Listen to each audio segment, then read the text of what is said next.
Hey everyone, we have been breastfeeding for 3 months now and I wanted to make a video on our journey so far. I'll talk about different topics and how we have gone through them.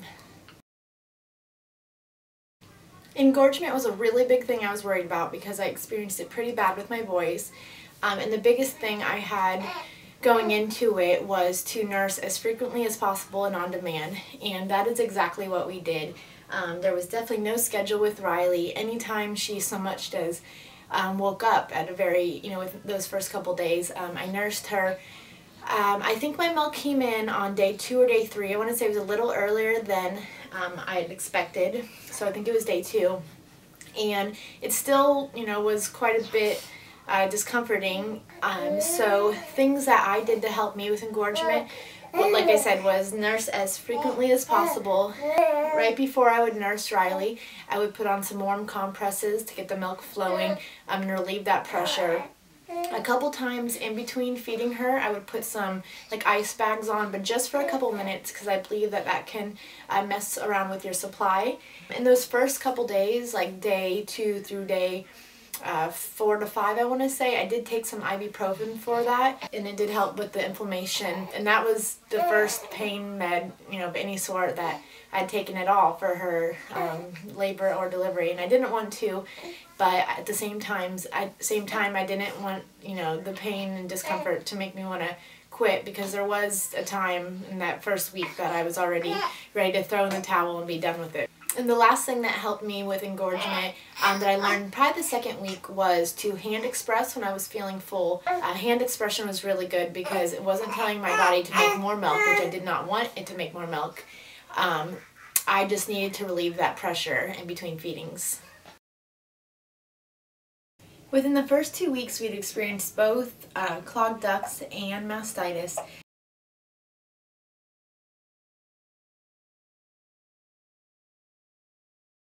And my biggest advice and tips for anyone who experienced that, go through that, is tons and tons of water, tons and tons of rest, tons and tons of nursing. Vitamin C, I was recommended to take 2 or 3 of those emergency packets, which I could be totally wrong, but I think they're 1,000 milligrams each. And then again, lots of heat, massaging, and something that I pretty much swear by now is something called dangle nursing. And if you don't know what that is, it's exactly what it sounds like. I laid her down flat on the ground. I got on all 4s above her and literally dangled my breast above her mouth, had her latch on. And gravity helps bring everything down, and I angled her body to where her chin, nose are pointing right at the lump. And I did that quite frequently both times, and it seemed like after both sessions I was always feeling better both times. So the first sign of a clogged duct or mastitis, I dangle nurse. Now it's my #1 go-to thing. Long story short, the first time I thought I had mastitis, I was hysterically crying. I was scared. I'm not a medicine taker. I've said it so many times before. I thought automatically I was going to put on a 10-day course of antibiotics, and I don't know how I was going to do that because I just can't keep medicine down. But with all the things that I just mentioned, I did not have to go on antibiotics. And from everything I've read now, if you do those things, and also I should mention that garlic is a natural antibiotic. Again, I could not take it in, but for those of you who can, just take 2 cloves of garlic and dice them real small, and you can take it down with whatever liquid or however you can get down. I tried that, absolutely could not do that. But so with all the things that I mentioned, I think you should have a pretty good shot of knocking it out without having to go on antibiotics. Riley's latch from day 1 has not been ideal. I noticed almost immediately that when she would come off of my breast, my nipple was like a fresh tube of lipstick, and I knew that is not good. So I immediately sought help of numerous lactation consultants. I figured the more help the better, and pretty much it never was able to be corrected. And at the end of the day, and still to this day, not so much the fresh tube of lipstick thing, but like her lips don't like flange out or whatever. But at the end of the day, if it's not broke, don't fix it kind of thing. I've been pretty much told. She receives milk, she's growing fine, I'm not in any discomfort, so it is what it is.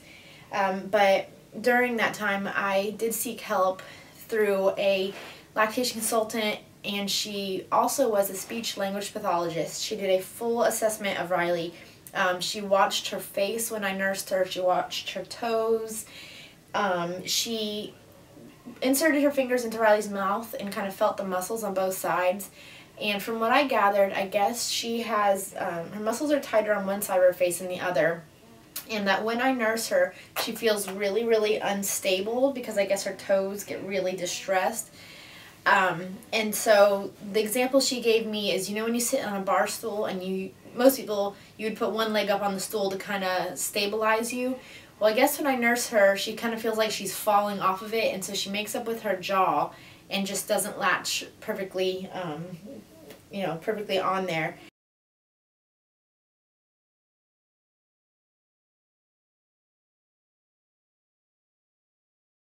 She makes a lot of clicking, kind of suctioning sounds when she nurses. She still does. She's not the quietest nurser. It seems to have gotten better, but still not perfect. But I've just come to terms with, you know, whatever. It used to really bother me that she didn't have the perfect one because I feel like I was doing everything I possibly could. But it is what it is.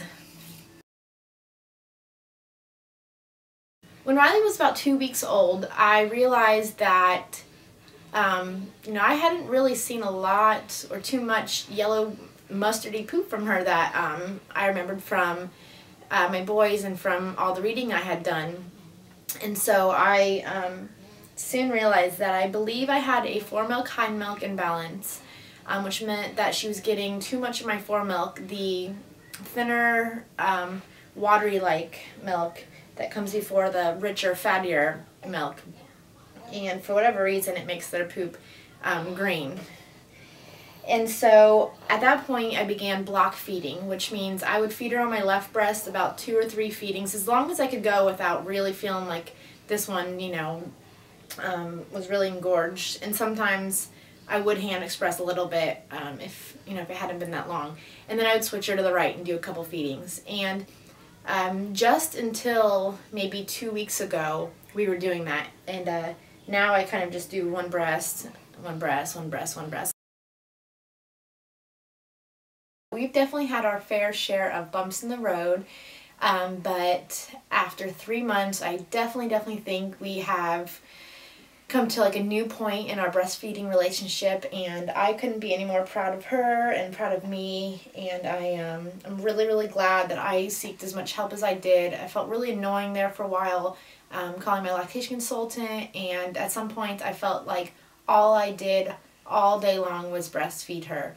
You know, any moment stuck on the couch, and I feel guilty with my boys a lot of times, but I try to do my best with just reading them books while I had to sit or just talking to them and whatnot. But so, you know, anybody who's watching this that is expecting or ever interested in breastfeeding, I say, you know, most likely you're going to have some bumps in the roads too, and just stick it out.